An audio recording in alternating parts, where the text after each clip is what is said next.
What's going on YouTube? JT is Reborn here, and welcome back to another edition of my DC comic book reviews. And in this video, we're talking about Batgirl issue number 5.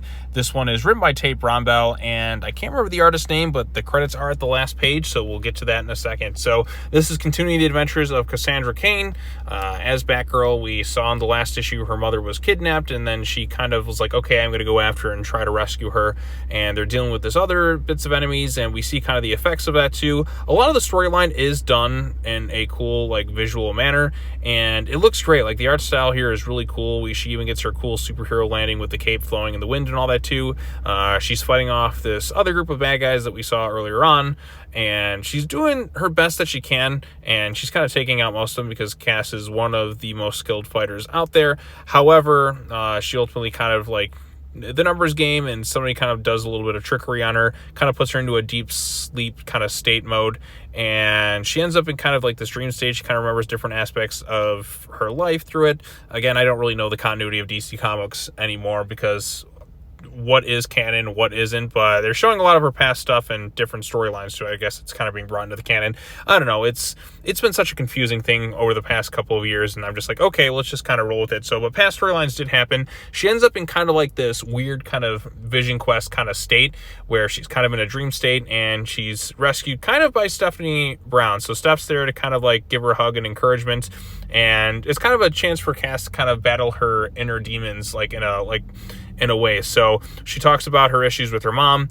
She loves her mom, but she also kind of hates her mom. Like every time her mom comes back into her life, kind of overcomplicates things. She's talked about how she's wanted to kind of overcome the training that her father kind of inflicted on her. She mentions one thing: I cannot love her because I do not love those parts of me. I love her because she is those parts of me. How does that make sense? So she sees herself and her mom completely. Like she sees like the worst aspects of her, but she also kind of loves her about it. Like there's kind of a complicated moment in there too, and she feels kind of better and worse for kind of getting that off her chest. But Steph's like, all right, good, now it's time to wake up. And then she eventually is kind of woken up, and she was just like, did you enjoy your beauty sleep? Good, because our enemies will not defeat themselves, my daughter. So Tate Brownbell was the writer, and Takashi Miyazawa was the pencils and inks on this thing. This is a beautifully drawn comic book from start to finish.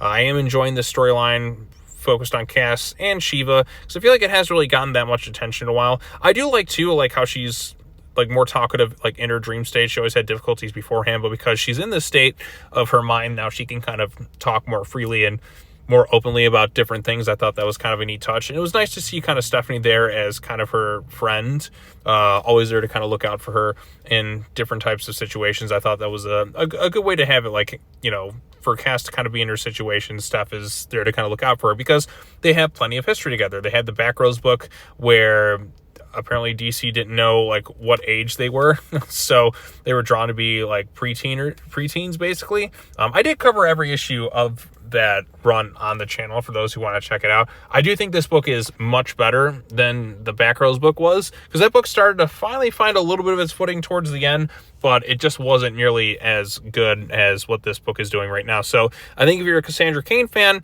there's a lot to like in this thing, and I'm looking forward to seeing where, I guess this is part 5 of 6. Not sure if they're going to continue past issue 6 or not, but at least we got a pretty solid like 6-issue like mini series focused on Cassandra Cain. So yeah, that's all I really have to say about this one. Not too much, but I thought it was pretty good and like well done and effective in the ways it needed to be. So yep, those are my thoughts on Batgirl issue number 5. That's it for the DC books that I need to catch up on from last week. And now that that's out of the way, I should be all caught up for whatever releases this week. So I'm looking forward to checking out the new issues. I think Batman and Robin's new issue comes out tomorrow, and DC versus Vampires. So I will do my best to kind of get those videos out there a little bit on the sooner side. So look forward to all that stuff.